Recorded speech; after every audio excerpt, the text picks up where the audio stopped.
langsung menyampaikan pelajarannya, ilmunya untuk kita semua ya. Alhamdulillah, jadi malam ini kita akan kedatangan dosen tamu ya, atau guru tamu, yaitu Ustadz Rende Saputra. Insya Allah ini sudah yang keberapa kali ya? Kedua apa ketiga ya? Ketiga ya. Beliau sharing di tengah-tengah kita semua ya. Bismillahirrahmanirrahim. Assalamualaikum warahmatullahi wabarakatuh. Waalaikumsalam warahmatullahi Waalaikumsalam wabarakatuh. Waalaikumsalam warahmatullahi warahmatullahi wabarakatuh. wabarakatuh. Bismillahirrahmanirrahim. Alhamdulillahirrahmanirrahim. Wa bihi nasta'in ala umuri dunia wa din. Wa sallallahu ala sayyidina wa maulana Muhammad sayyidil mursalin wa ala alihi wa sahbihi ajma'in amma ba'du. Rabbi syrah li sadri wa yassir li amri wa ahlul 'uqdatam min lisani yafqahu qawli. Bapak Ibu, teman-teman sekalian yang dirahmati Allah, alhamdulillah sudah ada 50 ya peserta berkumpul di Zoom meeting ini, dan insya Allah akan terus bertambah ya.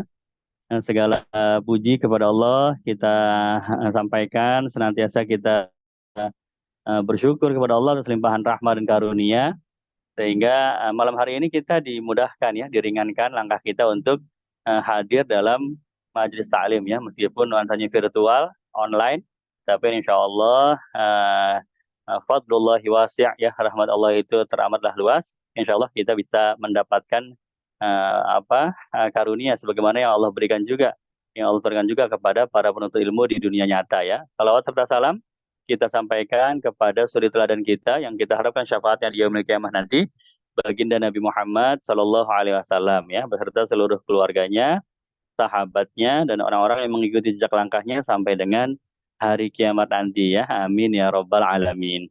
Bapak Ibu, teman-teman sekalian yang dirahmati Allah, seperti yang sudah direncanakan di dalam undangan Zoom pekan ini juga sudah ada ya. Ada fotonya Ustadz Rendi Saputra ya, gagah, ganteng beliau. Ada di posternya, itu menunjukkan beliau insya Allah akan hadir di tengah-tengah kita bersama, menyampaikan sharingnya, tausiahnya ya. Insya Allah kita pasang punya telinga ya, pasang telinga kita baik-baik, kita rekam, kita catat dari pelajaran-pelajaran beliau ya. Jadi insya Allah ya ada hal-hal baru malam hari ini ya. Kalau sama saya terus kan bosen ya. Ini aspirasi dari peserta Ustadz, sekali-kali dong ya, ganti-ganti yang ngajarnya ya wis.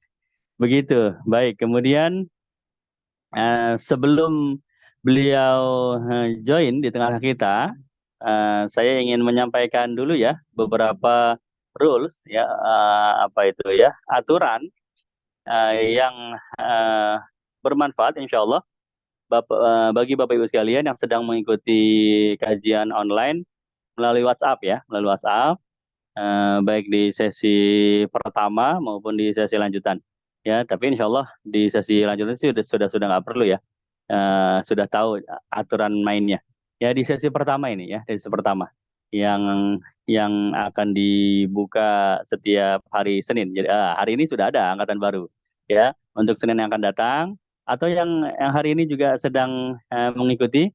Jadi kita menggunakan aplikasi ya, materi tersebut di-share melalui aplikasi yang dibuat oleh kawan saya Pak Mulyono dan Pak Robi. Kemudian untuk aplikasi untuk mengirim melalui WhatsApp gitu. Jadi memang menyederhanakan, tidak perlu join di website, tidak perlu login ya, cukup pakai WA udah cukup ya gitu. Tapi dengan syarat ya, ada interaksi dari peserta. Jadi yang kita kirim materinya hanya tulisan saja ya. Kemudian Bapak Ibu harus mengetik kata yang disebutkan, baru nanti komputer atau aplikasi tersebut akan mengirimkan pelajarannya ya berupa audio. Jadi kita nggak ngirim audionya secara langsung gitu. Kenapa? Karena akan memberatkan komputer server ya. Audio kan kapasitasnya berapa megabyte, itu kan besar ya. Kalau kita kirim kepada semua peserta ya akhirnya jadi berat ya, jadi berat WhatsApp kitanya, WhatsApp pengirimnya. Jadi kita kirim hanya tulisan aja. Nah, bagaimana caranya untuk memunculkan audio? Ya, Bapak Ibu mengetik. Jadi ketik Misalnya hari pertama, mulai. Nah, mengetiknya ini cukup kata yang diberitahu. Ya, kadang-kadang terlalu kreatif peserta. Bismillah, mulai. Akhirnya malah nggak kebuka, gitu ya. Bukan saya nyalahin orang baca Bismillah, bukan. Cuma komputer nggak ngerti, ya. Komputernya nggak ngerti orang ini sedang baca Bismillah. Ya, pokoknya MULAI, hanya itu yang dia mengerti. Begitu, ya. Jadi nanti kalau ada kata yang diberitahu, hari ini kata yang diberitahu adalah mulai. Ketik tuh MULAI. Sudah, nggak usah pakai Assalamualaikum, Ustadz. Mulai, nggak usah. Atau pakai emoticon, senyum ya, smile. Mulai, smile, ya. Bahkan titik aja itu tidak terdeteksi oleh komputer, gitu ya. Ini masukan dari teman-teman apa yang yang yang komplain kok hari ini nggak keluar Ustadz ya, begitu dicek eh, kreatif gitu, mulai tapi ditebelin gitu ya, bintang mulai bintang jadi tebel efeknya, malah nggak keluar komputer gitu, atau di italic ya, dimiringin gitu malah nggak keluar, cukup kata tersebut aja udah MULAI, nah gitu keluar ya. Begitu keluar audio tinggal di play, insya Allah kedengeran. Nah masalahnya adalah ada beberapa handphone eksklusif ya, karena ini premium nih handphonenya ini. Dia sudah dari sananya, setelan pabriknya, itu dia nggak bisa setel audio dari dalam WhatsApp ya. Kalau rakyat jelata kayak kita, handphonenya Android bisa ya, WhatsApp bisa setel. Tapi yang pakai iPhone nggak bisa. Ya, oleh karena itu, bagaimana solusinya? Kalau yang pakai iPhone, buka di WhatsApp web. Insya Allah bisa. Jadi dengerinnya via laptop ya. Begitu. Sudah itu aja. Jadi kesimpulannya adalah jangan menambahkan tanda baca apapun, jangan menambahkan kata-kata apapun atau kalimat apapun sesuai dengan kata yang diperintahkan aja ya. Mulai ya, sudah ketik mulai. Begitu ya. Misalnya apalagi akhlak karimah misalnya gitu ya. Ya sudah ketik akhlak karimah misalnya itu. Tapi eh, nggak bisa coba-coba juga nanti nggak keluar ya. Itu semuanya adalah kumpulan dari akhlak-akhlaknya Rasulullah SAW. Ya, ketik nanti keluar. Begitu ya. Untuk yang sudah berlangsung, yang sudah berjalan, atau yang nanti akan dimulai pada hari Senin pekan depan, yaitu panduannya. Alhamdulillah guru kita Ustadz Randy sudah hadir join. Ini di mana posisi ini antum nih? Di puncak Ustadz, besok ngisi Masya pelatihan Allah. ini. Waduh, melanglang buana ini ya, kemana-mana ya. Ya, biar Alhamdulillah.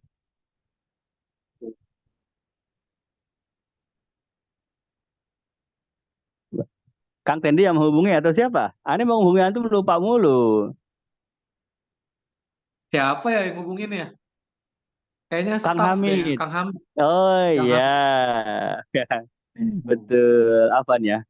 Nggak Udah lama apa-apa, niatan. Aduh, sibuk. udah Ustadz Randy ini. Kapan pengen undang lagi ya? Takutnya antum sibuk ya, terus aninya juga sungkan ya kan. Udah gitu malah Masya Allah. keduluan sama Kang Hamid. Ya udah alhamdulillah kalau begitu. Masya Allah. Baik. Ayo kita mulai ya. Ane udah mukadimah, udah pembukaan. Jadi Ya, dengan segala hormat, fa'alaika fayatafaddal masykur. Silakan Ustaz. A'udzubillahi minasyaitonirrajim. Bismillahirrahmanirrahim. Assalamualaikum warahmatullahi wabarakatuh. Waalaikumsalam warahmatullahi wabarakatuh. Alhamdulillah alamin. Allahumma sholli ala sayyidina Muhammad wa ala ali sayyidina Muhammad. Qala rabbi shrah li sadri wa yassir li amri wahlul 'uqdatam min lisani yafqahu qawli. Rabbi anzilni munzalan mubarakan wa anta khairul munzilin. Amin. Allahul adzim. Pertama-tama saya berterima kasih dan bersyukur sekali bisa kembali pada majelis-majelisnya Nabiullah Muhammad Sallallahu Alaihi Wasallam, kembali eh, membersamai torikotnya Ustadz Arafat nih, teka-teki Rasulullah. Saya murid beliau, ya, sempat ke rumah beliau berkunjung, dan beliau juga sempat jadi guru kami di majelis kami di Bandung. Saya ucapkan terima kasih sekali gitu. Semoga persahabatan ini terus-menerus saling menjaga sampai nanti ketemu di surganya Allah Azza wa Jalla. Saya sebetulnya 2 bulan terakhir ini karena proyek YouTube banyak bicara tentang Quranic Insight for Entrepreneur. Jadi tentang bagaimana insight Quran dengan bisnis itu memang jadi apa tidak berinteraksi nih dengan majelis-majelis yang biasanya memberikan nuansa cinta besar kepada Nabi Muhammad SAW. Namun demikian bukan berarti cinta itu hilang. Saya kemudian ingin pada kesempatan malam hari ini, kalau ada Quranic Insight for Entrepreneur, ini ada hadis, ada sunnah, insight, ya. Tiba ke Rasul itu ada insightnya juga untuk para entrepreneur. Kalau mau bisnis, kalau mau usaha. Ya, semoga ini jadi jalan nanti kepada teman-teman makin semangat lagi ikut TTR. Jadi gini teman-teman sekalian, pengalaman saya ya. Ini sebetulnya yang saya sadari tahun-tahun 2019 saya dapat ilmu ini ya. Tentang bagaimana keseharian hidup Nabi dan bagaimana kemudian saya menjalani hidup sebelumnya. Jadi sebelum tahun 2019, walaupun saya merasa ya, ini memang dosanya merasa ya, merasa sudah didakwah, merasa sudah Islam, merasa sudah ngaji, merasa sudah halakoh gitu ya. Saya ngerasa itu udah cukup. Satu kesalahan fatal itu adalah Islam ini tidak bisa kita cuma ikut pemikiran dan katanya-katanya. Ada modelnya, yaitu modelnya hidup Nabi Muhammad SAW. Jadi kalau pemikiran di satu sisi kita cuma besarkan pemikiran saja tanpa kita ikut modelnya, kita tuh sebetulnya tersesat. Karena kita nggak itiba. Apa contohnya? Contohnya begini. Pikiran saya dulu merasakan bahwa dan punya kesimpulan bahwa ini kita mesti kerja keras. Gitu loh. Dakwah ini mesti kerja keras, bisnis ini mesti kerja keras. Masuk lagi teori manajemen barat kan, go extra miles. Nah, ini memang kita harus lebih keras daripada orang lain dan inilah jihad kita. Kayaknya benar, kayaknya benar. Begitu buka bentangan kehidupan Nabi Muhammad SAW, betapa terkejutnya saya, Nabi itu malam tuh masuk rumah. Jadi ba'da maghrib, ba'da isya, Nabi itu bersama rumah tangganya, bukan presentasi proyek, gitu. Bukan di kafe-kafe, bukan malah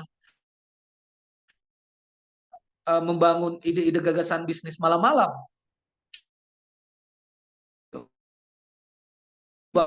Sangat cepat sekali tidur awal, bangun awal. Saya sudah ngikutin program TTR ini dari volume 1 ke Ustadz Arafat, itu jelas sekali. Bahkan Ustadz Arafat sangat mendetail ya, walaupun tidak ada jam di zaman Nabi, tapi Nabi bangunnya kapan, lalu kemudian selesai qiyamulailnya kapan, istirahat lagi jelang subuh kapan, itu tuh detail. Tapi saya pengen cerita dulu pengalaman batin saya. Jadi waktu itu sindirannya begini oleh Ustadz Budi Asyari waktu itu ya. Nabi itu malam ketemu keluarga, pagi itu ya waktu internal gitu ya, qiyamulail, subuh berjamaah, bahkan dari subuh sampai kemudian syuruk Nabi itu nggak bergeser dari tempat sholatnya, zikir, kadang-kadang mauidhah hasanah kepada para sahabat sampai syuruk, baru sarapan dan kembali lagi ke Masjid Nabawi untuk ngajar atau urusan-urusan kepemimpinan kaum muslimin gitu. Itu tuh relatif sebetulnya sampai asar, dan pada asar tuh Nabi ya kayak sahabat yang lain, networking, datang ke rumah para sahabat gitu ya, saling mengunjungi. Itu kalau saya pelajari satu hari bersama Rasulullah, dan akhirnya ba'da maghrib udah balik lagi, ba'da maghrib makan, dan ba'da isya itu sudah bersama Aisyah. Begitu kehidupan Nabi yang gak ngoyo, Persia Romawi takluk Pak. Persia Romawi takluk. Begitu kehidupan Nabi itu balance banget, normal gitu ya, nggak ngoyo, nggak wah pokoknya harus begini-begini, enggak gitu, manusiawi ya kayak kita pada umumnya gitu. Tapi kemudian itu bisa bisa takluk Persia Romawi. Sahabat-sahabat Nabi dagang dari syuruk relatif nanti boleh dikonfirmasi ke Ustadz Arafat, saya takutnya salah ini. Rata-rata zuhur sudah tutup ya Ustadz. Dagang-dagang para sahabat syuruk buka, zuhur tutup. Punya harta warisan triliunan kan dalam dalam kitab uh, Itisodi ya, dalam kitab ekonominya yang ditulis oleh ulama Mesir itu terkait dengan warisan-warisan saudagar kaya para sahabat, misalnya Zubair bin Awam, lalu kemudian Musab bin bukan Zubair bin Awam, lalu ada Abdillah, itu ada beberapa pedagang-pedagang yang cukup masyhur di kalangan sahabat. Itu waktu wafat meninggalkan ratusan ribu dinar dan ribuan dirham. Maaf, ratusan ribu dirham dan ribuan dinar. Yang kalau pernah saya hitung-hitung kalibrasinya dengan hitungan dinar saja 4,25 gram emas 22 karat, itu ketemu angka triliun. Dagang syuruk tutup zuhur, itu triliun. Maka saya ketemu nih kawan-kawan sekalian, kita ini hidup nggak pakai model. Ya, kita ini hidup nebak-nebak gitu. Padahal model livingnya itu ada. Makanya ini yang kemudian saya merasa teman-teman wajib lah ya, kalau misalnya memang mampu untuk ikut teka-teki Rasulullah itu. Kenapa? Karena di sini kita bisa melihat role modelnya. Bagaimana sih hidup itu dijalankan dengan detail gitu. Nah, saya langsung masuk pada topiknya. Apa yang kemudian saya rasakan waktu itu, dan ini insight-nya bagi kita yang misalnya produktif atau berkarir, saya menemukan Nabi Muhammad SAW itu punya tema waktu. Ya. On details nanti dijelasin sama Ustadz Arafat, tapi bagi saya ini merasakannya itu setiap waktu punya tema. Punya tema. Kita mulai dari maghrib ya, karena Islam ini waktunya itu dari maghrib. Jadi kalau saya bisa simpulkan dari maghrib sampai jelang tidur itu Nabi Muhammad SAW punya waktu domestik. Jadi jatah istrinya malam itu siapa? Karena istri Nabi ada 9, ya, ada 8 tinggal di dekat masjid, ada 1 tinggal rada jauh sedikit. Nah, itu nanti detail petanya itu Ustaz Arafat itu detail. Nah, jadi malam itu jatahnya siapa? Nabi itu kemudian mabit di situ, menginap di situ, dan itu waktu domestik bersama istri beliau. Jadi Anda bisa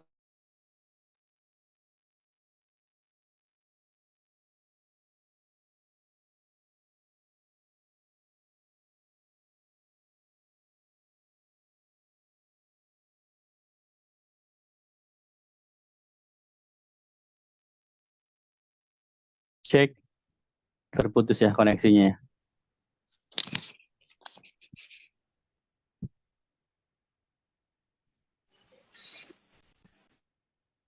Baik, sambil menunggu Ustadz Randy mungkin jaringannya kurang stabil karena tadi seperti disampaikan ya oleh beliau sedang berada di puncak ya, jadi mungkin beliau pakai internet data seluler kali ya, nggak pakai wifi begitu. Nah, kemudian malah keluar ya, jadi memang kepental dari Zoom ya. Baik, nanti beliau akan masuk lagi dan akan bergabung lagi sama kita ya. Jadi seperti yang disampaikan, memang beliau ini orangnya tawadu ya teman-teman ya. Ilmunya sudah banyak, ya pengalamannya sudah banyak, ya kemudian berguru kepada para ulama juga, ya salah satu guru beliau itu beliau sharing dengan saya, salah satu guru beliau itu Muallim Junaidi yang murid kepada Said Muhammad bin Ali Al-Maliki Al-Hasani, ulama dari kota Mekah. Ya, Muallim Junaidi ini punya paman, ya ulama juga, yaitu guru dari kakeknya. Jadi memang ini keluarga penuntut ilmu nih, Ustadz Randy nih. Ya, keluarga penuntut ilmu. Ya, beliau itu mengaji ya mencontoh dari keluarganya, dari kakeknya gitu ya. Kakeknya pun belajar kepada ulama yang menuntut ilmu di Mekah juga, kata beliau tuh. Ayahnya Said Muhammad Al-Maliki, yaitu Said Alwi bin Abbas Al-Maliki Al-Hasani. Jadi ketika saya mendengar kisah hidup beliau, wah Masya Allah luar biasa nih. Apa? Alhamdulillah dapat nikmat ya bisa kenal orang-orang yang istiqomah ya menuntut ilmu, tapi prestasinya juga luar biasa juga. Alhamdulillah sudah join lagi. Maaf, terus. Siap. Ya, tadi sampai waktu domestik ya. Maaf ini Oke, terputus lanjut. sedikit. Ya. Ya, setelah ini terputus. Jadi kawan-kawan sekalian, jadi Nabi Muhammad SAW, saya waktu itu, waktu bangun berkabok itu mulai ya. Pokoknya maghrib di rumah, di Jogja. Itu kebetulan waktu itu kan isunya juga pandemi ya, baru-baru. Bahkan itu sebetulnya sebelum pandemi, 2019 tengah ya. Itu sebelum pandemi, itu saya sudah pokoknya maghrib di rumah. Nah lalu kemudian tidur cepat, bangun cepat. Jadi tidur cepat, bangun cepat. Bangun cepat di sini tuh Nabi bahkan nisfu ya, Ustaz, ya, setengah malam. Jadi definisi malam belajar dari Ustadz Arafat nih saya ngulang audio Ustadz aja nih. Itu dari maghrib sampai subuh. Jadi kalau misalnya maghrib jam 6, subuh jam 4, anggap aja 10 jam kita bagi dua, itu berarti setengahnya malam itu 5 jam dari waktu maghrib. Jadi 7, 8, 9, 10, 11. Jam 11 malam itu sebetulnya sudah nisful lail. Jadi sudah setengahnya malam. Jadi Nabi bayangin tuh dari jam 11 tuh udah bangun.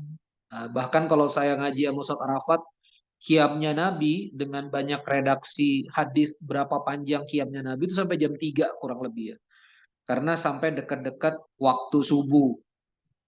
Jadi Nabi tidur qiyamul lail lalu kemudian nanti ada tidur sebentar menuju subuh. Saya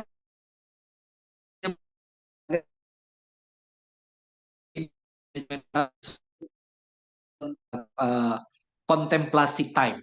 Nah, contemplation ini. Jadi kalau mereka di manajemen barat nih disebut dengan meditation. Setengah mati barat ngomong meditation tuh 14 abad yang lalu kita udah punya qiyamul lail. Jadi kadang-kadang saya tuh kadang-kadang lucu sama kita itu. Setengah mati kita baca buku Robin Sharma 5 AM gitu. Nabi Muhammad SAW udah bilang sepertiga malam itu kau bangun. Jadi kalau udah kita punya waktu domestik, setelah waktu domestik kita punya waktu internal. Dan ini saya alami sekarang teman-teman sebagai konten kreator karena saya tuh di YouTube tuh nggak boleh topik itu nggak boleh berulang. Jadi saya harus menghadirkan topik baru seminggu 2 kali. Ayat mana lalu nyambungnya sama manajemen barat gimana, implementasinya kayak apa. Itu memang kita butuh waktu sendiri. Kebanyakan kenapa kita nggak bertumbuh karena kita nggak kasih waktu untuk diri kita. Kita kerja terus, naik KRL gitu kan, tuntaskan tugas ini itu ini, tapi kita nggak punya waktu kontemplasi. Ini hebatnya Islam. Nah di situ juga dibahas di manajemen barat, meditation itu membuat kamu tuh berenergi. Kenapa? Karena di meditation itu kita bisa ngoreksi apa yang sudah kita lakukan seharian, apa aja dosa-dosa kita. Makanya menjelang subuh itu kan istighfar, ya kan? Wa fi asharihim yastaghfirun, ya kan? Ketika di waktu sahur mereka beristighfar. Istighfar itu artinya kan minta maaf sama Allah atas dosa-dosa. Kan dia kontemplasi, kan dia muhasabah, dia evaluasi kan. Jadi sebelum ketemu fajar, sebelum fajar itu naik. Jadi intinya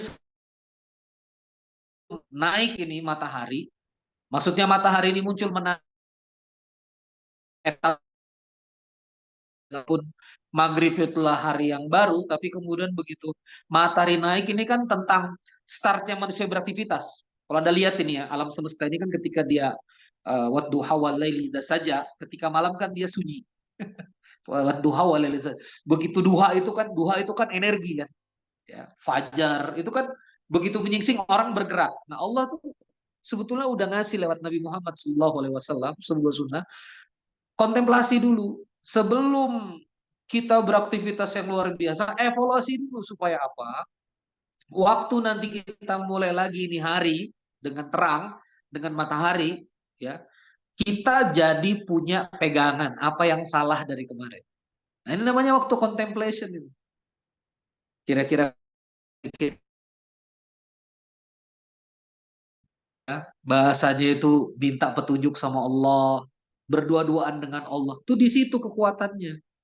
Hebat kan? Jadi Nabi itu udah punya tema domestik, tema internal istirahat, bahkan istirahatnya Nabi itu istirahat di mana hormon melatonin itu maksimal. Jadi kan konon, bukan konon, sunnah Nabi itu kan, walaupun sahabat tidak melihat, pokoknya badai isya Rasulullah tidur. Ya, dan itu Rasulullah tidur cepat. Artinya berarti di kita tuh jam 9-an, ya kan, 9 setengah 10, bahkan kurang dari itu tuh sudah istirahat. Dan itu hormon melatonin yang sangat maksimal. Kurang ya nasinya. Ya, jadi luar biasa itu. Nah, masuk kemudian syuruk, udah kontemplasi beres, zikir pagi beres, masuk kemudian syuruk, masuk tema-tema kerja utama. Jadi kalau Nabi adalah mualim, kapan Nabi ngajar itu di waktu duha. Jadi waktu duha adalah waktu paling berenergi di kegiatan-kegiatan pokok peran kita sebagai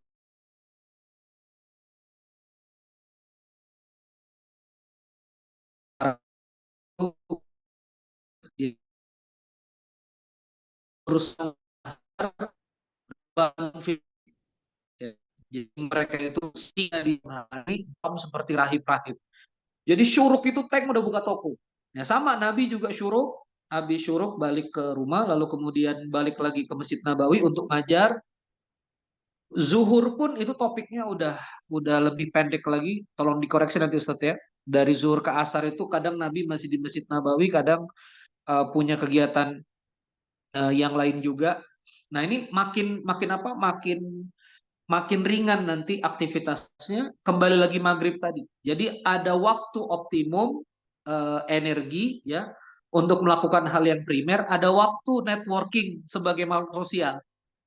Jadi kalau pada zuhur itu Rasulullah ngecek pasar, suk, ya Rasulullah ngecek medan jihad, maksudnya lapangan jihad, persiapan iqdad, ya tempat latihan perang itu Rasulullah cek juga.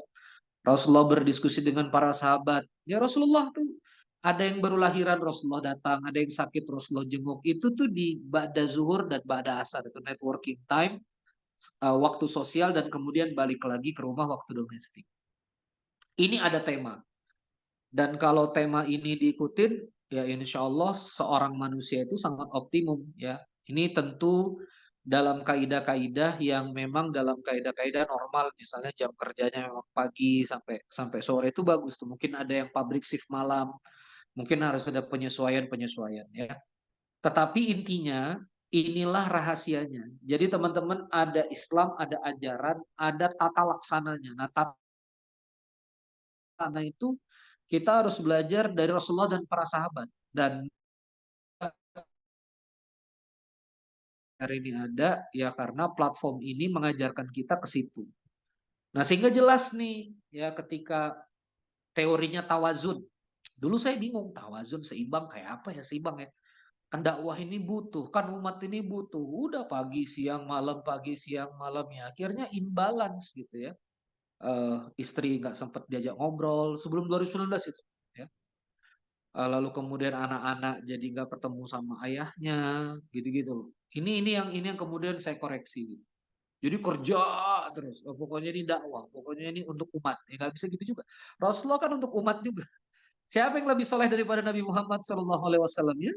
Nabi Muhammad SAW. Ya, jadi ini yang saya ingin apa ya? Ingin berbagi perasaan saya kepada teman-teman sekalian ya, sehingga ketika kita kemudian ngikut Nabi, kita punya tema waktu, dan yang harus kita yakini adalah disitulah akhirnya lahir keberkahan. Ya, bahwa mengikuti Nabi, disitulah lahir keberkahan. Gimana mau berkah kalau nggak ikut sama Nabi? Dan gimana mau ikut sama Nabi kalau kita nggak tahu? Kita nggak tahu Nabi tidurnya kapan. Nanti lebih detail lagi di kata-kata Rasulullah, kita nggak pernah tahu bagaimana Nabi tidur. Ngadap kiri atau ngadap kanan. Ya kan? Di mananya kiblat. Kita nggak pernah tahu juga bagaimana Nabi makan. Ya, kapan Nabi kemudian menjadwal makannya. Apa yang Nabi makan.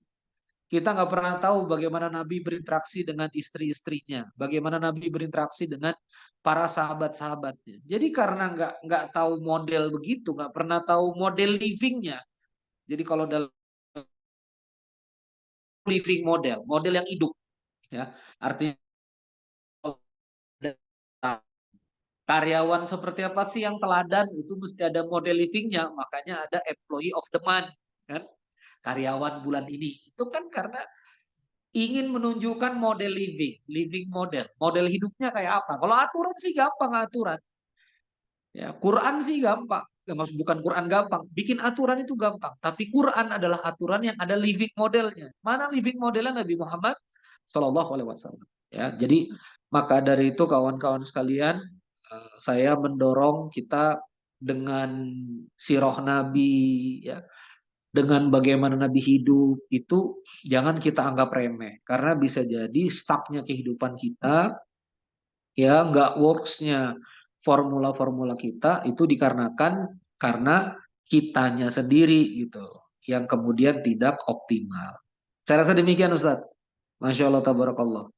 Singkat saja dulu. Terima kasih. Wassalamualaikum warahmatullahi wabarakatuh. Masya Allah, Waalaikumsalam warahmatullahi wabarakatuh. Ya betul ya. Jadi Anda cuma menyampaikan kulitnya aja, ternyata antum ini yang menyimpulkan dagingnya ya. Luar biasa. Jadi betul seperti itu ya, Masya Allah. Anda juga baru baru ngeh nih, baru tersadarkan. Rasulullah itu SAW rutinitasnya ya terbagi menjadi domestik, internal, waktu buat networking, waktu buat sosial. Dan kalau kita apa eh, melihat langsung gambaran kehidupan Nabi, ternyata jauh seperti yang dibayangkan ya. Ada waktu buat keluarga, ada Itu waktu dia. buat bercanda sama cucu, sama anak, ya kan? Mas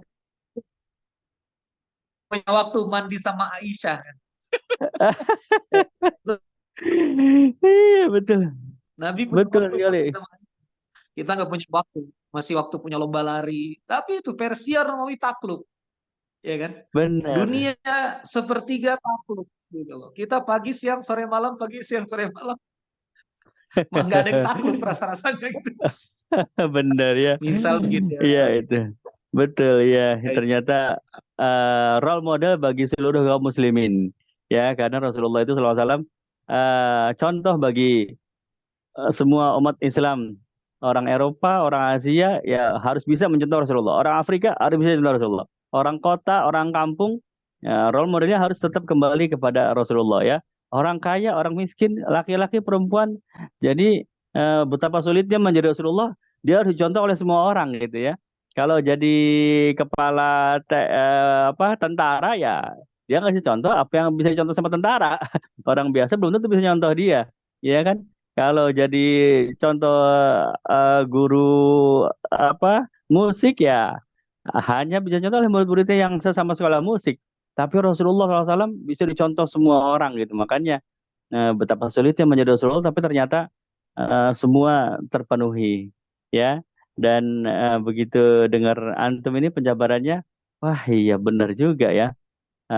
Betapa betapa jauhnya bayangan kita tentang Rasulullah SAW yang kita kira hanya ibadahnya terus-menerus kepada Allah Ta'ala ya, ternyata bahkan ada waktu buat sosial ya, keliling-keliling kota Madinah ya, menyapa orang-orang yang ada di Madinah. Ada ibu-ibu lagi masak aja ditegur sama Rasulullah kan. Ada waktu gitu Iya, buat negur ibu-ibu. Bu lagi masak apa? iya. Lagi masak sop. Enak nggak sopnya ibu? Ah, emang Nabi mau nyoba? Ya mau. Coba bayangin ya, Rasulullah ini ya pemimpin Sayyidul Mursalin wa Khatamun Nabiyyin nyobain sop yang dibikin oleh seorang ibu yang lagi masak di untuk keluarganya. Coba kan nggak kepikir kita ya. Begitu. Kemudian juga Ustadz nggak nyadar nggak bahwa Rasulullah itu SAW tidak semuanya mencontohkan hal-hal yang berat untuk diikutin, bahkan ringan ya. Contohnya Ya. sholat sunnahnya Nabi sebelum subuh, sholat fajar, ya kan? Itu cepat. Atau sholat yang membuka tahajudnya Nabi, rakaat ini khafifata ini, dua rakaat yang cepat, ya. Ulama mengatakan kalau ada sholat yang khafif, ya kan, ada juga wudhu yang khafif. Ya, jadi Rasulullah itu kalau wudhu buat sholat, wudhunya sempurna. Tapi kalau wudhu buat baca Quran, beliau mempercepat wudhunya, ya. Wajahnya hanya satu kali bilasan, ya, kemudian tangannya hanya satu kali bilasan, namanya wudhu khafif, ya, wudhu yang ringan. Ada sholat yang ringan, ada wudhu yang ringan, ya. Padahal dalam bayangan kita, wah, Nabi ini harusnya semuanya sempurna, ya. Sempurnanya Nabi itu sempurna dalam memberi contoh, ya kan? Ya, memberi contoh yang bisa kita ikutin. Nah, itu baru sempurna. Iya, sampai Sayyidah Aisyah mengatakan, ini Rasulullah sholatnya cepat banget, baca Fatihah apa enggak sih? Ya, itu untuk menggambarkan bahwa beliau itu memang cepat, ya. Habis Fatihah nggak pakai surat, langsung ruku, ya. Rukunya pun cepat, langsung, ya, tidak dalam sujud begitu, ya. Itu eh, menunjukkan bahwa betapa eh, betapa contoh yang beliau peragakan itu betul-betul bisa diikutin sama kita gitu, ya. Dan kita sudah dapat pahala besar dengan mengikutinya, ya, dengan mengikuti apa adanya, ya. Nggak usah neko-neko, nggak usah macam-macam, ya.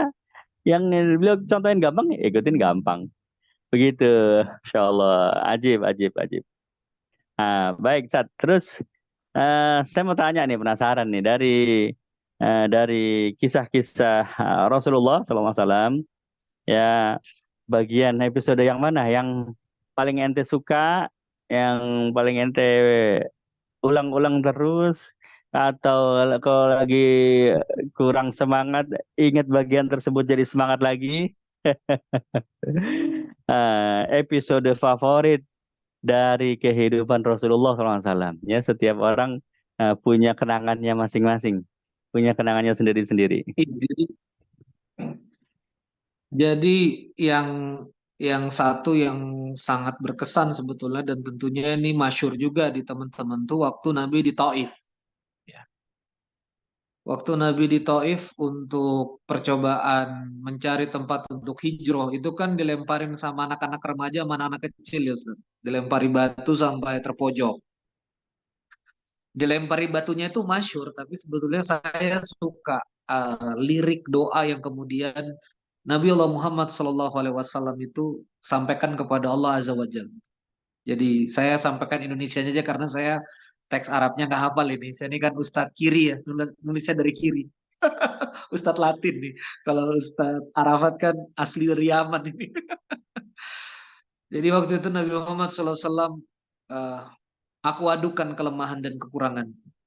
Ya, jadi saya itu, saya ini kan orang manajemen, orang apa ya, orang self development ya. Jadi belajar sedikit tentang psikologi. Orang tuh kalau misalnya lagi jatuh, disambitin orang. Doa pertama itu kan doa pengaduan pengen balas. Ya Allah, kok tega banget nih saya dilemparin. Ya Allah, kok begini nih saya begini. Tapi Nabi mengatakan, ya Allah, saya adukan kelemahanku, kelemahan komunikasi, kelemahan aku ngajak. Jadi intinya Nabi itu curhat sama Allah, maafkan kelemahanku ngajak sehingga mereka nggak paham. Itu ke diri sendiri coba. Kan kalau dai sekarang nggak terima di kampung kan, wah ini emang dasar mungkar aja satu kampung gitu.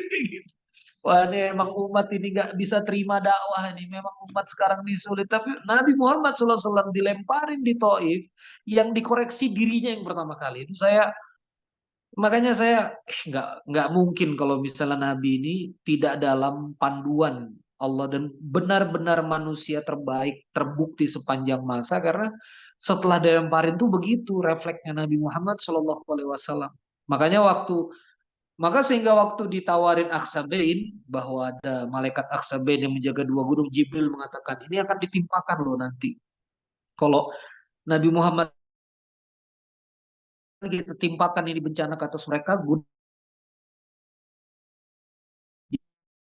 tulang sulbi mereka nanti lahir yang soleh-soleh. Dan terbukti sekarang Taif itu kan banyak hafal Quran, banyak orang-orang soleh. Kalau ke Mekah dua jaman ya kalau tidak salah ya pakai bis di daerah Taif itu. Sekarang menjadi cable car ya di Mekah cable car. Nah dari situ teman-teman sekalian kita bisa merasakan betul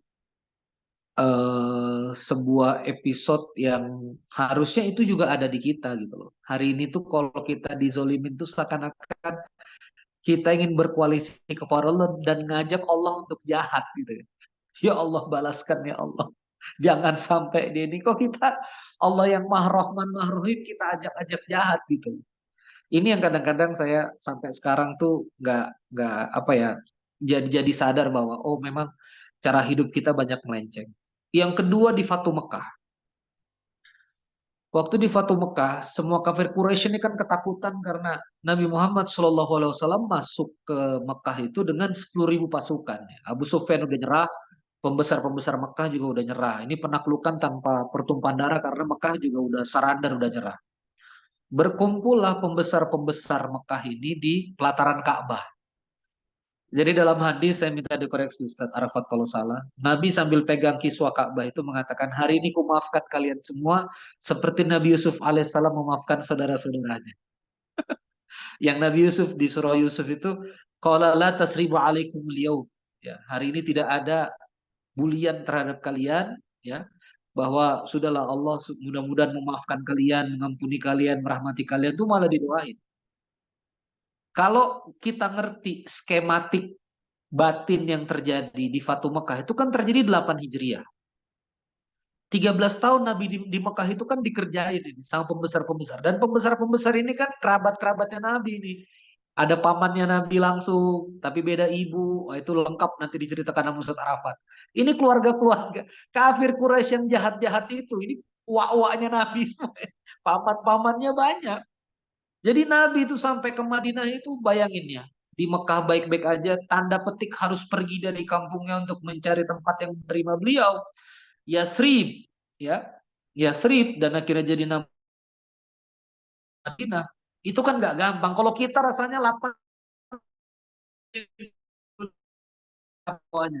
Harusnya gitu. Nabi enggak. Hari ini aku maafkan kalian seperti Nabi Yusuf memaafkan saudara-saudaranya. Siapa yang masuk rumahku aman, masuk rumah Abu Sufyan aman. Anda bisa bayangkan Hindu itu punya target untuk kemudian membunuh paman Nabi, ya, dan kemudian membuka merobek jantungnya paman Nabi untuk kemudian bahkan sempat Hindun makan itu hidup-hidup. Dan ketika Fatu Mekah Hindun masuk Islam dan duluan daripada Abu Sufyan mengatakan bahwa Nabi Muhammad tidak seperti yang kau pikirkan, kata Hindun begitu. Dan akhirnya Hindun ini menjadi sahabiah nanti yang di depan peperangan ini setelah 2 tahun ini yang nanti berkontribusi besar pada logistik.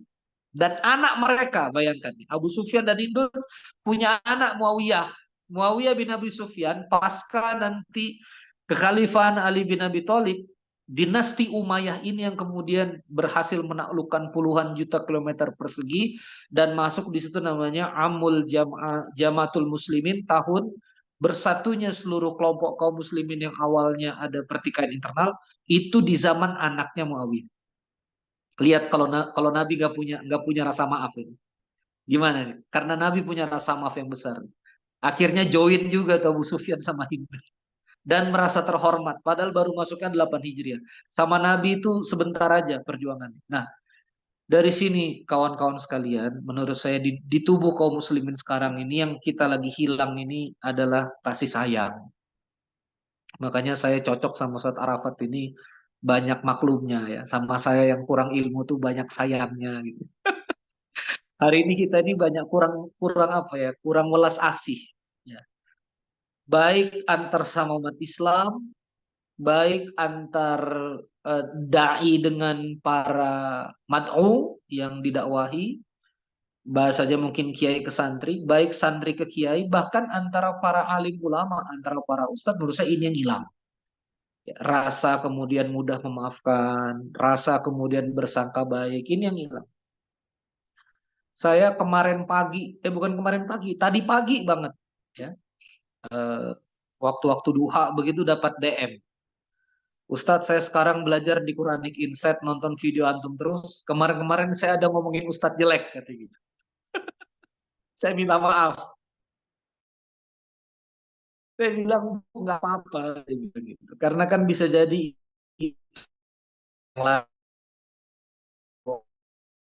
andai kata itu aib saya, ya sudah Allah udah buka. Andai kata itu memang ditambah-tambah, it's okay. Saya malah minta maaf kalau saya ada salah adab. Oh ya Ustadz, saya lebih tenang sekarang dan lebih lapang. Kan enak gitu. Hari ini kita kehilangan pemaafan. Hari ini kita buas banget sama sama manusia gitu. Kita buas banget sama saudara kita. Udah maklum aja, sama-sama umat Nabi Muhammad Shallallahu Alaihi Wasallam. Bapak Ibu yang dirahmati Allah Subhanahu Wa Taala, saya Ustadz Arafat, kita semua yang mendengar ini itu akan dibela nanti di Yaumul Mahsyar oleh Nabi Muhammad Shallallahu Alaihi Wasallam. Nabi Muhammad Shallallahu Alaihi Wasallam ada satu-satunya manusia yang paling sibuk mengambil tanggung jawab untuk menyelamatkan umat manusia ini.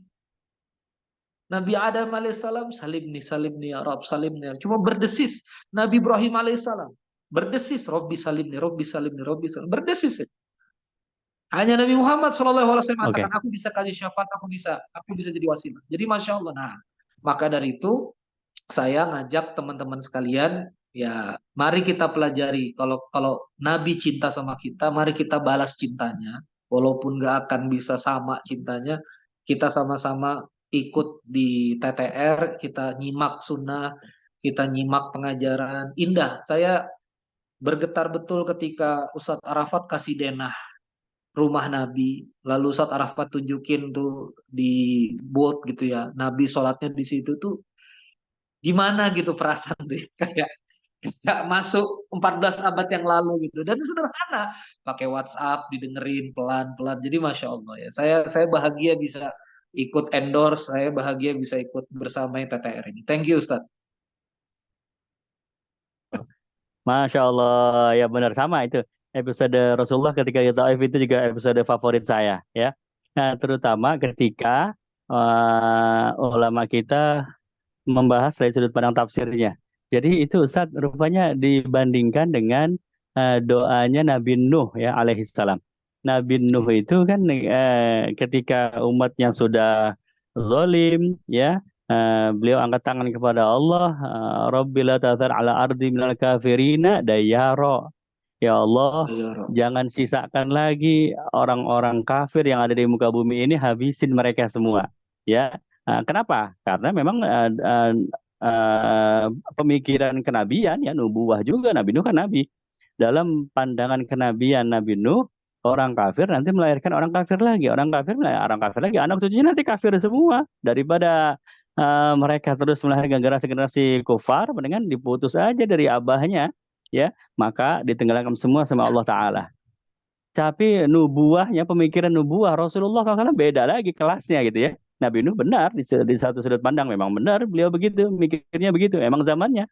Tapi Rasulullah ketika menghadapi dengan sekelompok orang kafir, justru Rasul berdoa mudah-mudahan dari anak cucu mereka ada orang yang beriman tuh. Coba bayangin ya. Jadi kelihatan betapa rahmatnya Nabi kepada kaum muslimin ya, dibandingkan dengan nabi-nabi dan yang sebelumnya begitu. Kemudian episode Fathu Mekah itu juga sama, episode favorit saya itu. Jadi banyak kesamaan ya. Cuma saya favoritnya justru ada detail ketika itu kan Nabi sudah bebas ya di Ka'bah ya. Beliau mendekati Ka'bah, kemudian orang-orang juga mendekati Ka'bah. Itu ada seorang musyrik Mekah mendekati beliau karena sudah bebas, orang sudah mendekati Nabi sudah bebas, menyembunyikan pisau dalam bajunya, ya mendekati Nabi, pengen nusuk Nabi, iya kan?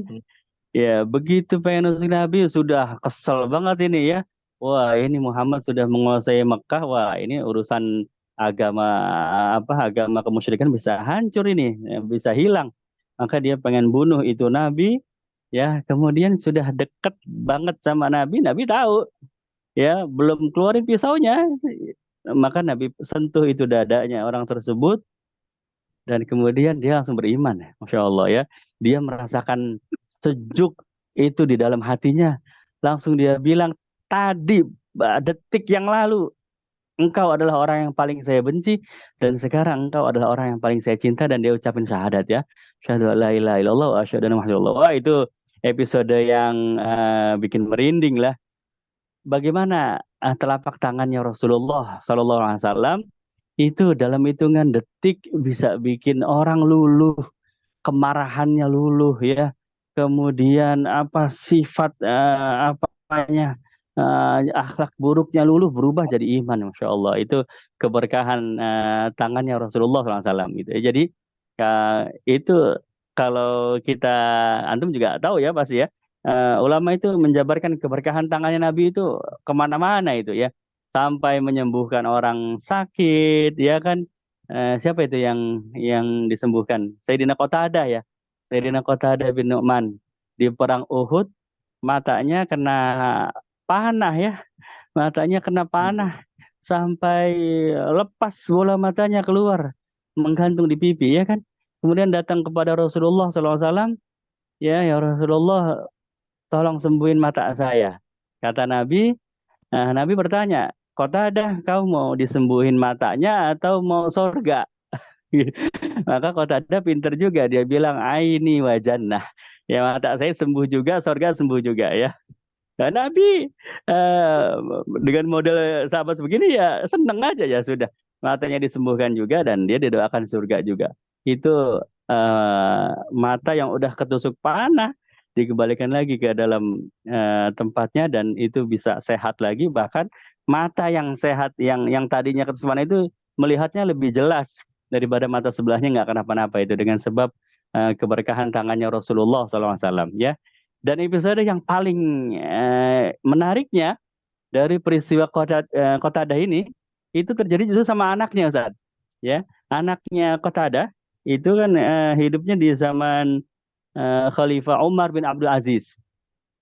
Khalifah yang sudah makmur ya, sudah makmur. Ini khalifah punya kebiasaan menyantuni anak-anak sahabat. Sahabat sudah nggak ada semua, generasi sahabat sudah nggak. Tinggal generasi anak. Nah, anak-anaknya para sahabat itu dikasih hadiah sama khalifah. Setiap sebulan sekali atau setiap berapa waktu dikasih hadiah. Wah, terus ditanyain. Beliau tuh kalau ngasih sambil ditanyain, engkau ini anaknya siapa? Ya, oh saya anaknya Fulan. Engkau ini anaknya siapa? Oh, engkau anaknya Fulan ya. Akhirnya datang anaknya Qatadah, dikasih hadiah sama Khalifah Umar bin Abdul Aziz, kemudian ditanya engkau ini anaknya siapa, ya kan. Dia nggak bilang saya anaknya Qatadah, nggak bilang ya, dia cuma bilang ana ibnul ladzi salat ainuhu fi khaddihi faruddu bi kaffil Mustafa sallallahu alaihi wasallam. Saya ini anak orang yang dulu matanya keluar sampai menggantung di pipinya, kemudian telapak tangannya Al Mustafa mengembalikannya lagi ya. Itu anaknya Qatadah itu ya, sampai begitu gitu. Memori kenangan sama Rasulullah turun temurun, terus turun ke anak, turun ke cucu gitu ya. Betapa pentingnya kita punya memori ya. Baik, hadirin peserta Bapak Ibu semua yang dirahmati Allah, kita punya kesempatan untuk diskusi, menyampaikan pertanyaan kepada guru kita ya. Ini kesempatan langka ini. Langsung tanya sama Ustaz Randy. Silahkan yang punya pertanyaan boleh membuka mic-nya, atau kalau mau pakai chat juga boleh, silakan ya, melalui pertanyaan tertulis.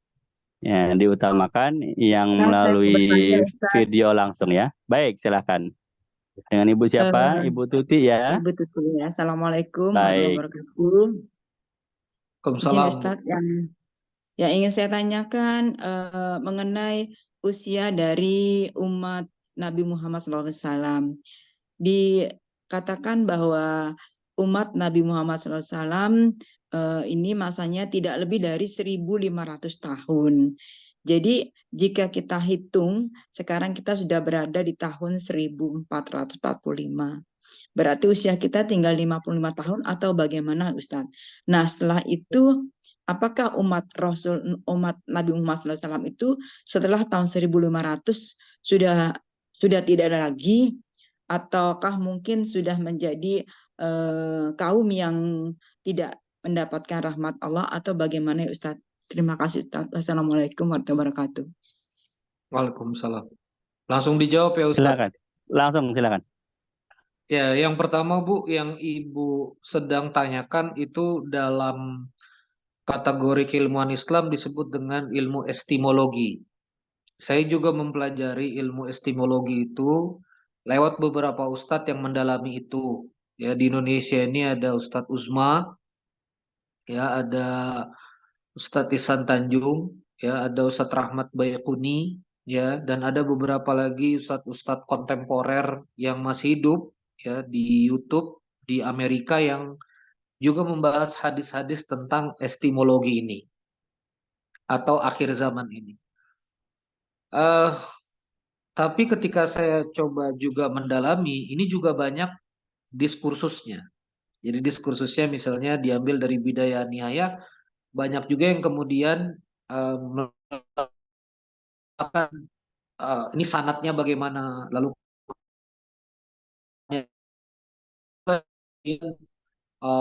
mem, apa ya, meratifikasinya gitu. Apakah ini kemudian sudah pasti atau enggak? Maka dalam beberapa kesempatan, kalau saya melihat beberapa hadis yang saya yakini secara jumhur dia sahih itu, ketika Nabi ditanya mata sa'ah, kapan kemudian hari kiamat itu terjadi, Rasulullah SAW tuh jawabannya tidak pernah berbentuk nomini. Nah, memang ada hadis yang menyebut usia umat Nabi Muhammad 1.500 tahun. Nah, gimana respon kita?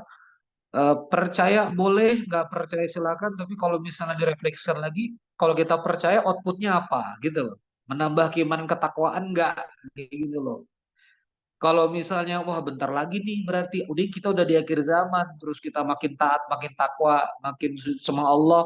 Ya kalau responnya ke situ ya bagus juga.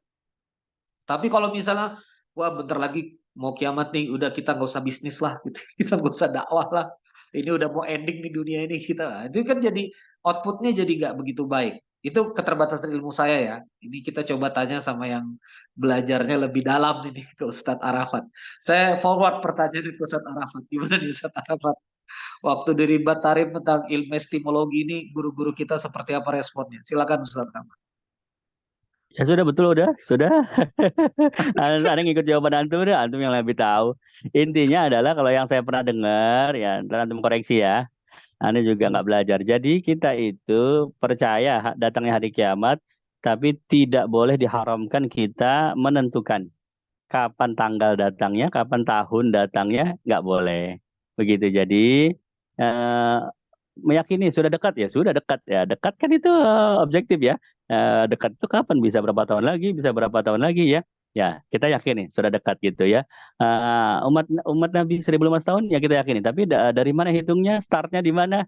Ya kan kita nggak ada yang tahu juga. Artinya ya, apa? Kita yakin, kita percaya kiamat itu ada, hari akhir itu ada. Bahwa kiamat sudah dekat sudah, bahkan dari zamannya Imam Haddad sudah dekat ya. Beliau mengatakan kiamat sudah dekat ya. Setiap ulama itu selalu mengatakan ini jangan-jangan zaman saya ini sudah dekat kiamat. Kenapa? Dia melihat kezaliman, dia melihat aneka macam kemungkaran ya. Sudah dekat terus ya. Zaman kita pun bagus kalau kita menyangka seperti Ustaz Rin bilang ya, kiamat sudah dekat itu bagus ya. Yang tidak boleh itu, yang diharamkan itu menentukan ya kapan tanggalnya, kapan tahunnya atau kapan nggak boleh karena itu urusan Allah. Baik, ya ini Ustaz ini kadang-kadang suka tawadunya begitu tuh. Oh, sama Arafat aja. Padahal beliau lebih tahu itu. Baik, yuk lanjut pertanyaan berikutnya. Sudah ya, Ibu Tuti ya? Insya Allah Bu, Insya Allah. Yang penting kapanpun kiamatnya umat Nabi Muhammad. Insya Allah syafaat. Insya Allah. Kapan? Amin. Yuk berikutnya, pertanyaan berikutnya. Silakan dibuka mic-nya boleh. Nama dan asalnya dari mana? Silakan.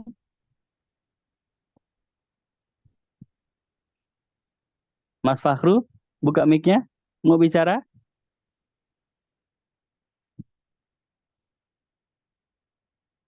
Enggak ya?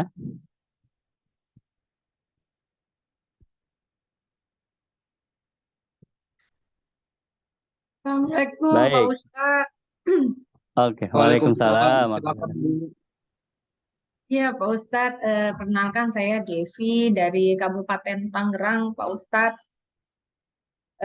Ini apa?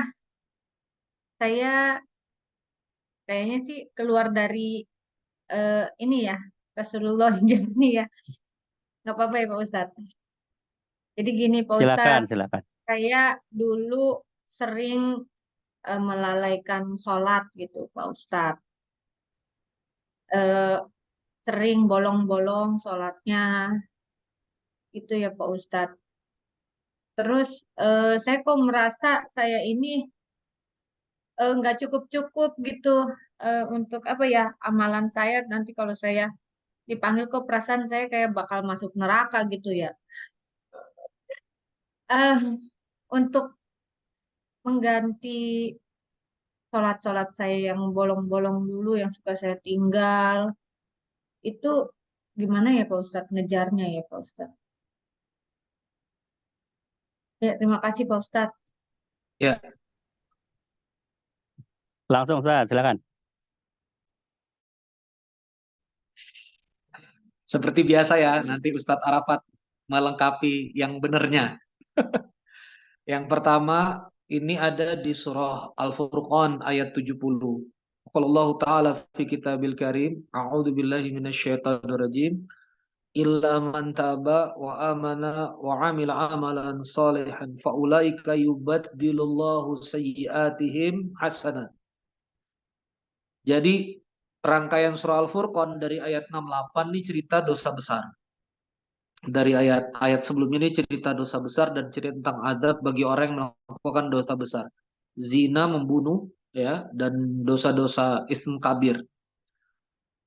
Lalu kemudian Allah menyebutkan illa man taba, kecuali yang bertobat, wa amana, beriman, wa amila amalan soleha, dan beramal soleh, faulaika yubaddilu sayyiatin hasanah, faulaika yubaddilullahu sayyiatin hasanah, maka Allah akan mengganti, membadal yang buruk-buruk di dalam kehidupan mereka dengan yang baik-baik. Malah dalam satu potongan ceramah dalam satu potongan ceramah kita, Habib Umar, ya, di Darul Mustafa, itu dosa itu malah diganti jadi pahala dengan amal soleh. Jadi yubaddil itu dibadal, betul-betul diganti. Maka tubuh tiga, taubat, iman kepada Allah dan Rasulnya, dan amal soleh. Siapa? Ya bayar pakai amal soleh sekarang. Banyak-banyakin. Yang jelas sholat 5 waktu taat, ya. Sholawat. Ada juga amal soleh yang sifatnya amal soleh ke sesama, gitu kan. Nah, jadi itu juga bagian dari usaha kita juga, ya, bagian. Nah, ini dia. Illa man taba wa amana wa amila shalihan faulaika yubaddilullah, perhatikan ya. Yubaddillahu sayyiatihim, mengganti yang buruk-buruk dari mereka hasanat dengan yang baik-baik, wa kana Allahu ghafurur rahim, dan Allah Maha Pengampun lagi Maha Penyayang. Ada yang bertanya pernah, apakah perlu dikodok salat-salat yang ketinggalan itu? Kalau rentangnya jauh dan tidak memungkinkan dikodok jadi ribuan rakaat, ya tidak perlu dikodok. Tapi kalau dia misalnya bahkan lalai, ya, lalai, misalnya zuhur asar lalai, masuk sudah waktu maghrib karena ini itu lupa, ya, dan seterusnya, itu wajib kodok, ya, wajib kodok di maghrib. Jadi sholat maghrib terus kemudian mengganti sholat zuhur dan asar yang tertinggal, itu ada pendapat. Dari saya begitu. Mohon Ustadz Arafat ditajemin lagi. Ustadz Arafat, izin.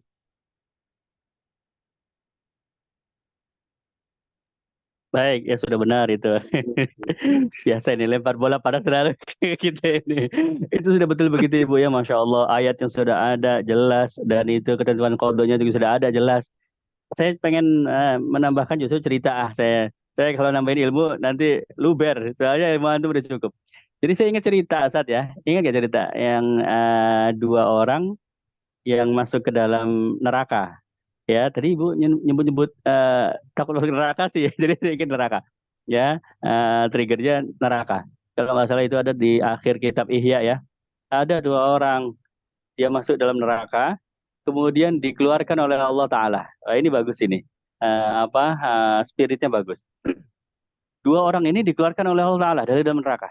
Ya, kemudian ditanya, orang pertama ditanya, ya gimana? Kamu di dalam neraka? Ya sudah ya Allah, neraka itu ya hukumannya berat, siksaannya sudah saya nggak kuat gitu. Ya sudah begitu. Nah kan kamu baru merasakan kan, ya sudah balik lagi kamu ke neraka begitu ya. Nah kemudian orang ini kembali lagi ke neraka dan dia berlari sekencang-kencangnya menuju neraka ini. Ya, nah sama Allah ditanya lagi, loh ini kok disuruh balik lagi ke neraka, kenapa berlari? Kenceng banget larinya gitu. Maka dia katakan, ya Allah, saya ini selama di dunia, saya selalu menjauhi perintah Engkau. Saya selalu melanggar daripada perintah Engkau. Nah, ini kesempatan saya untuk mengikuti, untuk taat kepada perintahmu. Ya, Engkau perintahkan saya untuk kembali ke neraka, maka kesempatan saya untuk taat, saya lari. Ya, demi mentaati perintahmu. Ya, Masya Allah. Karena perbuatannya ini akhirnya sudah kalau begitu masuk kamu ke dalam surgaku kata Allah ya, akhirnya dia masuk ke dalam surga. Ini hadisnya ada dalam kitab Ihya ya. Kemudian ini orang pertama seperti itu. Jadi apa, kalau guyonannya ulama-ulama, nanti siapa di antara kita yang masuk neraka, kalau dikeluarin kemudian suruh masuk lagi, lari aja. Insya Allah itu jadi jalan ya. Tapi artinya jangan sampai nunggu waktu itu terjadi, ya kan? Larinya sekarang menuju perintah Allah. Larinya sekarang, mumpung masih ada di dunia. Yang kedua, orang yang kedua ditanya lagi, bagaimana neraka? Ya, ya Allah, neraka itu berat, siksaannya itu pedih, ya kan? Dan lain sebagainya, hukumannya saya nggak sanggup, ya. Ya sudah tahu kan sekarang ya sudah. Balik lagi kamu ke neraka. Nah, dia balik ke neraka justru jalannya berat, langkahnya berat begitu. Ya kayak kayak yang enggan atau tidak enggan begitu. Sampai ditanya oleh Allah Ta'ala, kenapa engkau ini kok jalannya berat gitu ya, seperti orang yang tidak mau melangkah. Maka dia bilang, ya Allah, ketika engkau keluarkan saya dari neraka, saya mengira bahwa saya ini pengen dimasukkan ke dalam surga gitu. Saya sudah husnuzon, sudah baik sangka, saya ini pengen dimasukkan ke dalam surga. Ya, saya nggak nyangka ternyata, lah kok saya disuruh balik lagi ke neraka begitu ya. Maka Allah Ta'ala kemudian mengatakan kepada orang ini, oh begitu ya sudah, karena prasangka baikmu, ya engkau masuk ke dalam surga, ke dalam surgaku gitu. Jadi eh, kedua-duanya ini akhirnya masuk ke dalam surganya Allah Ta'ala. Yang pertama karena dia punya semangat untuk terakhir kalinya saya akan menjalankan perintah Allah. Nah, ini semangat yang bagus di dunia, kita amalkan semangat tersebut. Jangan nunggu di akhirat. Yang kedua, dia punya ibadah hati yaitu husnuzon, prasangka baik ya. Saya nyangka bahwa saya ini dikeluar dari neraka karena pengen masukin surga gitu. Ya ternyata saya mau dibalikin lagi gitu ya. Allah Ta'ala sesuai dengan prasangka hambanya. Engkau menyangka begitu ya, sudah kalau engkau masuk surga. Ya, maka ini prasangka juga kita bawa di dunia, jangan sampai keburu di akhirat. Ya di dunia ini kita berprasangka baik kepada Allah Ta'ala, fadlullahi wasik, rahmat Allah itu demikian luas, wa maghfiratuhu aksar ausa' min zulubina, ya maghfirah Allah itu lebih luas daripada dosa-dosa kita. Ya kita husnuzon, ya seluas apapun kejelekan kita, insya Allah maghfirah Allah lebih luas. Begitu, Masya Allah. Ada lagi, Ustaz? Boleh satu lagi atau cukup?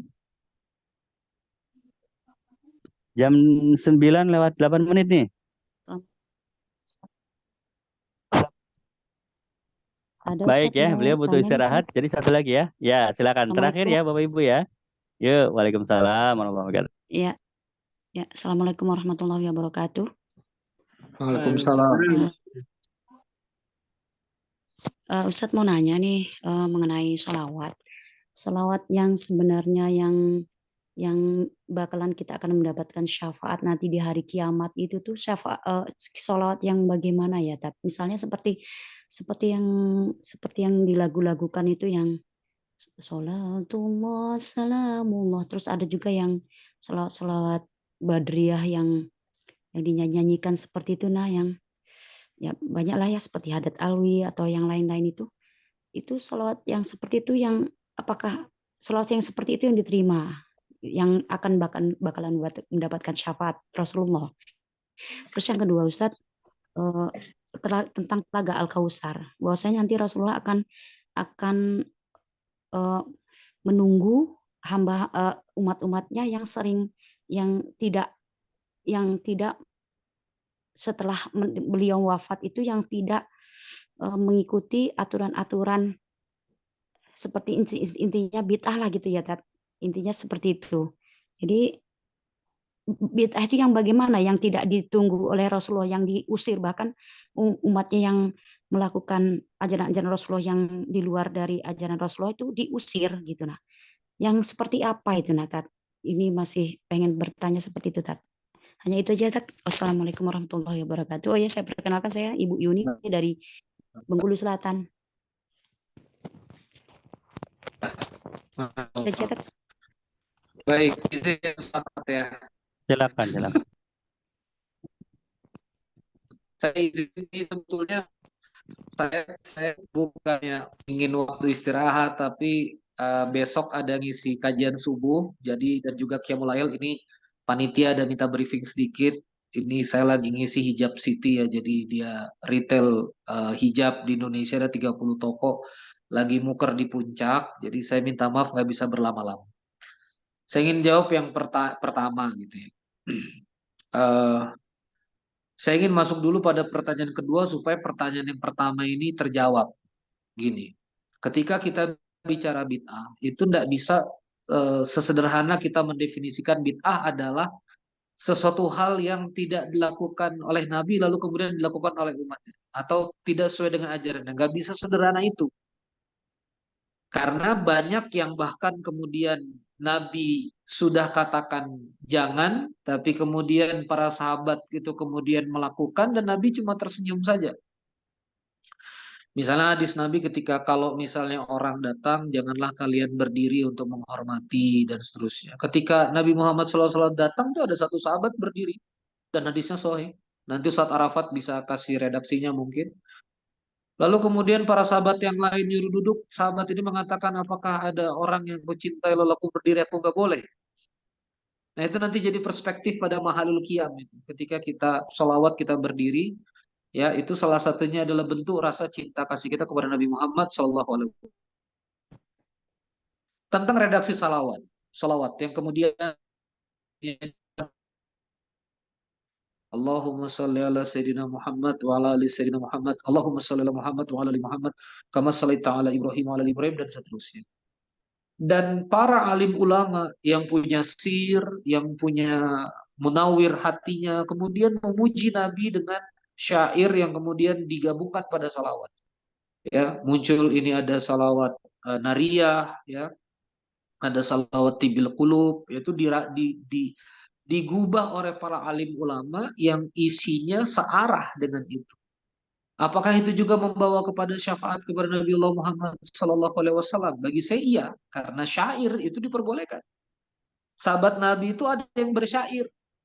Ya, waktu ada Nabi itu sahabat Nabi itu ada bersyair memuji Nabi dan Nabi tersenyum aja. Ya, itu adalah bentuk cinta. Ibnu Abbas ya mengambil berkat dari Nabi lewat gelas ya kan banyak yang ngapain ngambil bekas air minum ulama dan seterusnya.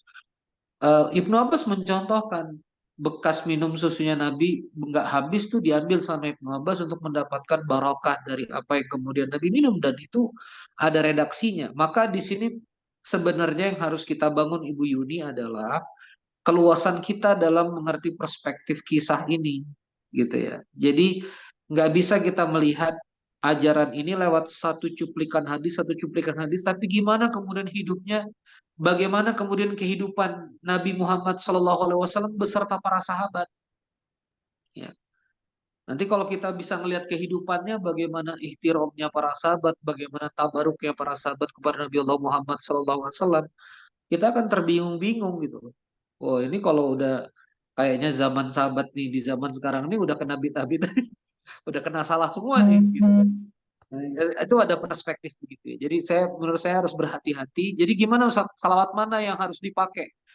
Bagi saya semua kalau artinya memang baik gitu ya, artinya tidak melenceng. Lagi-lagi kemudian harus dikembalikan kepada tarjimnya.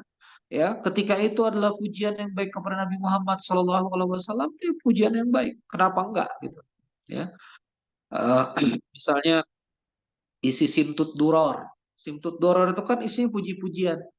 Ya, turunlah cahaya, lalu kemudian matilah api-api majusi dan seterusnya. Itu kan kalimat-kalimat indah dari Habib Ali Al-Habsyi yang kemudian penulis dari Simtud Duror. Bagi saya itu positif-positif saja. Makanya sebuah perspektif kalimat ini kemudian pada ritual ibadah. Oh, ini itu tuh ritual yang dia sifatnya qat'i dan setara dengan Quran. Nah, kayak gitu yang kadang jadi salah perspektif gitu ya. Nah, sehingga kita harus menempatkannya dengan pas gitu. Ini syair. Sama kayak nasyid kan. Nah, di nasyid itu kan nasyid-nasyid perjuangan, lirik-lirik perjuangan kan juga menggugah semangat dan itu dipersilahkan. Mungkin karena pakai bahasa Arab ya. Salawat itu pakai bahasa Arab, Maulid Simtud Duror pakai bahasa Arab, berjanji pakai bahasa Arab, Ad-Dibai pakai bahasa Arab. Jadi kayaknya tuh mohon maaf, orang kita tuh dengernya kayak syair sakral gitu loh. Sehingga pemaknaannya kadang-kadang kita nggak kena. Sebetulnya itu kan sejarah, puji-pujian ya boleh-boleh saja ya. Dan itu banyak nafahatnya, banyak kebaikannya gitu. Sudah dibuktikan oleh para alim ulama. Itu yang saya yakini ya, itu yang saya rasakan. Boleh ke tentang Telagal Kausar, bid'ah dan sebagainya ini cukup berat pembahasannya. Saya menyerahkan pada guru kita ini lama di Tarim Yaman ini, Masya Allah. Silakan Ustaz Arafat sekalian menutup ini Ustaz. Afwan nih, saya nggak sopan kalau menutup nih. Saya ingin menyimak mendengar. Saya kembalikan pada Ustaz Arafat nih. Sekalian closing. Baik. Baik, alhamdulillah. Terima kasih banyak. Udah itu sama seperti jawaban sebelumnya saya idem ya. Jadi begitu. Saya izin ya, Ustadz, kutip layar dulu, berbagi layar. Untuk pertanyaan pertama, ini ada surat Yunus ayat 58 ya. Qul bi fadlillahi wa bi rahmatihi fabidzalika falyafrahu. Ya, ini kalau ada stabilo bisa digaris bawahi falyafrahunya ya. Ya, itu artinya apa? Farhan, berbahagia, ya bergembira. Di sini ada artinya ini. Dengan karunia Allah dan dengan rahmat Allah, hendaklah dengan itu mereka bergembira. Begitu, ya. Ayat ini menunjukkan bahwa selama masih dalam koridor, hal-hal yang sifatnya mendekatkan kita kepada Allah, kepada Nabi Muhammad, ya, selama masih ada dibolehkan syariat, maka sangat boleh kalau kita kerjakan dalam keadaan bergembira, begitu. Apa contohnya? Baca salawat. Baca salawat yang khusyuk bagus ya, baca salawat yang khusyuk bagus. Sallallahu alaihi Muhammad, sallallahu alaihi Muhammad. Allahumma sholli ala sayyidina Muhammad, Allahumma sholli ala sayyidina Muhammad. Terserah dengan kalimat apapun. Baca 100 kali, baca 200 kali. Nanti mungkin di kali yang ke-300 kita tiba-tiba jadi rindu kepada Rasulullah, ingat sejarah Rasulullah, ya akhirnya berhenti bacanya tapi jadi tafakur. Ya itu bagus ya. Suasana khusyuk itu emang yang dikejar, mentargetkan zikrul Rasul. Kan ada zikrullah, ingat sama Allah. Ada zikr Rasul, ingat sama Rasul ya. Itu bagus. Tapi orang yang baca sholawat sambil dilakukan, sambil dinyanyikan, mereka juga ada dalilnya. Ya ini surat Yunus ayat 58 ya. Salatullah salamullah, pakai apa? Diiringi dengan alat hadroh, dung tang dung dang dung, begitu ya. Itu juga ada dalilnya. Mereka menampakkan rasa gembira. Kenapa? Karena Allah berfirman, karunia Allah, rahmat Allah. Nabi Muhammad kan karunia Allah. Agama Islam ini kan rahmatnya Allah. Maka kita bergembira. Begitu. Itu juga bagus. Jadi silahkan pilih. Kalau saya fleksibel udah. Yang sholawatnya khusyuk banget. Wah cakep ini orang. Yang sholawatnya gembira banget. Wah ini orang cakep juga ini. Dua-duanya cakep begitu ya. Kalau sama kita nggak ada yang nggak bagus. Dua-duanya bagus. Begitu. Kemudian pertanyaan kedua, itu dia hal-hal baru setelah Rasulullah SAW, apakah boleh atau tidak kembali kepada koridornya. Kalau sesuai dengan koridor, sesuai dengan Quran dan Sunnah, maka diperbolehkan, ya, gitu. Jadi tidak semua yang tidak ada perintahnya dalam Quran atau tidak ada larangannya dalam Quran kemudian jadi tidak boleh. Ya, ulama mengatakan seandainya kita tidak ada koridor, ya, Quran itu jadikan koridor, bukan hanya diambil saklek, baku. Kalau seandainya hanya diambil tekstualnya saja, niscaya akan banyak anak yang memukul orang tuanya. Kenapa? Karena tidak ada larangannya dalam Quran. Dari juz 1 sampai juz 30, dari ayat pertama sampai ayat 114, tidak ada larangan seorang anak untuk memukul orang tuanya. Ya, tidak ada ayatnya. Janganlah kalian pukul orang tua kalian. Nggak ada. Ya, akhirnya anak bisa berdalil. Orang nggak ada larangannya dalam Quran. Larangannya adalah wala takul lahuma uf. Janganlah kalian berkata yang menyakiti hati orang tua. Ya. Jadi yang dilarang itu berkata yang tidak bagus, yang tidak bagus. Ya. Nah, kalau begitu memukul boleh dong. Kan nggak ada larangannya. Nah, akhirnya bukan begitu, bukan ke situ arahnya. Tapi koridornya ini loh yang kita ambil. Kalau berbicara tidak bagus aja nggak boleh, apalagi memukul. Maksudnya kan begitu. Ya. Nah, berarti tidak ada kan dalam Quran, tapi tetap kita kerjakan kan? Iya, kenapa? Karena kita mengerti koridornya. Oh iya, betul juga ya. Iya betul bahwa Quran melarang tidak boleh berkata yang tidak bagus kepada orang tua.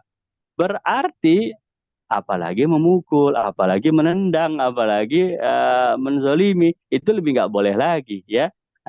Maka Quran perintahkan untuk menuntut ilmu, ya kan? Apa? Fadilahnya orang alim ya. Hal yastawil ladzina ya'lamun wal ladzina la ya'lamun. Orang alim dengan orang yang tidak alim sama apa enggak? Enggak sama, beda. Berarti menuntut ilmu itu dengan metode yang boleh jadi tidak ada di zaman Rasulullah. Tapi karena memang koridornya sudah ada dalam Quran, menuntut ilmu itu satu kebaikan. Allah bedakan penuntut ilmu orang yang alim dengan orang yang tidak alim, berarti boleh dong. Maka banyak ulama yang mendirikan pondok pesantren. Pondok pesantren itu sebetulnya bid'ah. Di zaman Rasulullah nggak ada pondok pesantren. Ya, zaman sahabat nggak ada, zaman tabiin nggak ada. Nah, zaman-zaman kesini ulama bikin khusus tempat di mana orang nginep di situ. Khusus cuma belajar ilmu agama itu kan nggak ada zaman Nabi. Tapi koridornya ada bahwa orang yang punya ilmu itu Allah angkat derajatnya daripada orang yang tidak punya ilmu. Begitu ya. Ini sependek dari apa yang saya belajar dari guru-guru kita. Jadi kita legowo melihat ada orang yang dia seperti ini, dia seperti ini, semuanya ada dalilnya, semuanya ada rujukannya. Pokoknya yang tadi disebutin seperti Ustadz Randy lah itu sudah pas banget itu ya, nggak kurang nggak lebih. Baik, Bapak Ibu teman sekalian dan yang dalam hati Allah, kita ucapkan terima kasih banyak ya kepada guru kita Ustadz Randy Saputra. Terima kasih Ustadz ya. Ya, Mudah-mudahan lancar besok acaranya, sukses penuh dengan keberkahan. makasih Ustaz. Kapan-kapan kita undang lagi ya, kita haus lagi dengan sharing-sharing antum. Mohon Makasih, jangan teman-teman. menolak ya. Baik, Insyaallah, ya insyaallah. kita tutup bersama-sama dengan doa penutup majelis. Subhanakallahumma wa bihamdika asyhadu an la ilaha illa anta astaghfiruka wa atubu ilaik. Kepada seluruh teman, Bapak Ibu yang telah bergabung dari awal, terima kasih banyak. Bila taufiq wal hidayah. Assalamualaikum warahmatullahi wabarakatuh. Terima kasih. Sampai ketemu di kelas online ya bagi yang ingin memulai. Yang sudah, alhamdulillah. Terima kasih. Jazakumullah khair Ustaz. Sama-sama. Terima kasih Kak Sukarni, Bapak, Ibu ya. Ibu ya Sukarnya, Ibu Maisaro, Ibu Sofia Anissa, Ibu Susi Agustina, Ibu Tuti, tadi pertanyaannya Ibu Asma, Ibu Lelawati, Ibu Evi. Wah, belum tidur ya. Jagoannya tuh Ibu Evi. Pak Dadang, ya Mas Randia, tumben nggak nanya ini, orang Sulawesi Utara, biasanya nanya ya. Pak Fatullah, Ibu Suaibatul Aslamiyah, Masya Allah, cakep banget namanya. Baik ya, semuanya juga yang nggak buka videonya atau yang buka, semuanya makasih ya. Kita keluar sama-sama yuk. 3, 2,